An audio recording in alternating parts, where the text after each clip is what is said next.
Welcome top news today.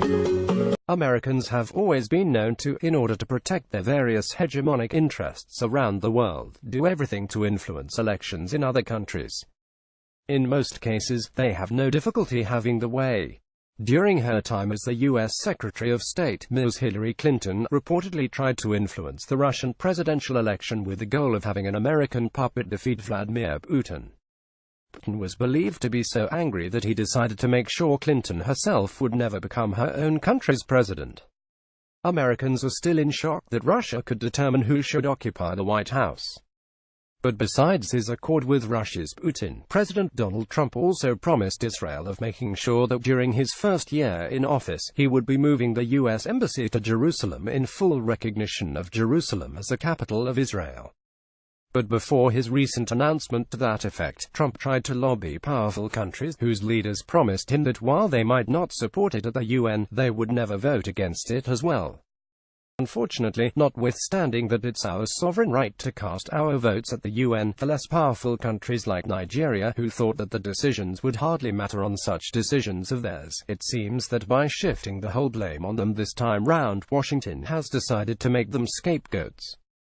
That is why I have the fear that if it is true that President Trump recently expressed anger at our country, and particularly our president, for our voting against Jerusalem being Israeli capital, no doubt, his threats could include undermining him at the polls come 2019 presidential election. We all know that if America decides not to allow President Buhari to be re-elected, it would be extremely difficult for him to be re-elected, especially given that no nation is perceived to be more sophisticated and much better at rigging elections than the US. And the fact remains that no organization is better equipped than the CIA in forcing Washington's preferred candidates on nations of strategic interest. Besides being perceived as master riggers, by making the entire economy to collapse a few months to the general election, the CIA can easily make people to hardly vote for the incumbent president. So, who exactly would Trump's America likely support? Given that both the APC and the PDP have agreed that the presidency should remain in the North, who exactly should Trump be supporting? Some Nigeria watchers in Washington are insisting that it should be former Vice President Atiku Abubakar, who is considered to be a religious moderate as well as ethnically more of a unifier than a divider.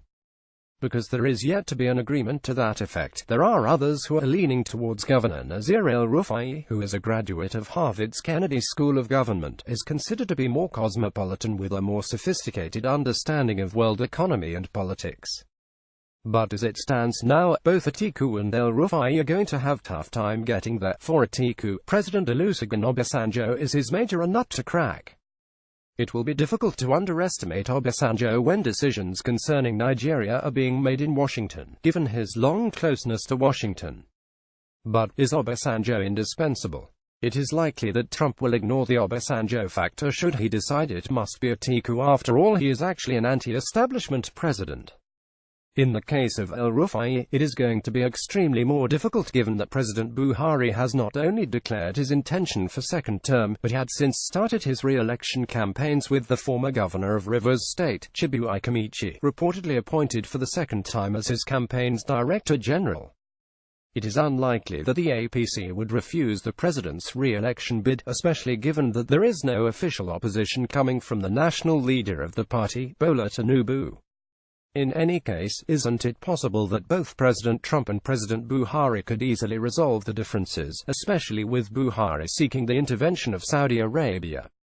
After all, as it was whispered to my ears some time ago by one of my Washington friends, there was no way Washington would have openly and forcefully opposed Jonathan's re-election had it not been calls from the Saudi king seeking support for Buhari.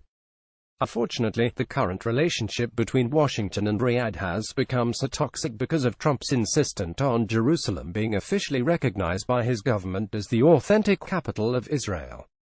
But why should it, given that the pronouncement is in the process of degenerating to another inevitable Arab-Israeli conflict, with America as usual supporting Israel?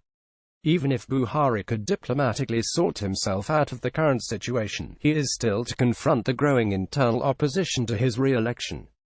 One of the bones of contention is the unresolved incessant Fulani herdsmen killings across the nation, particularly in the South and the Middle Belt.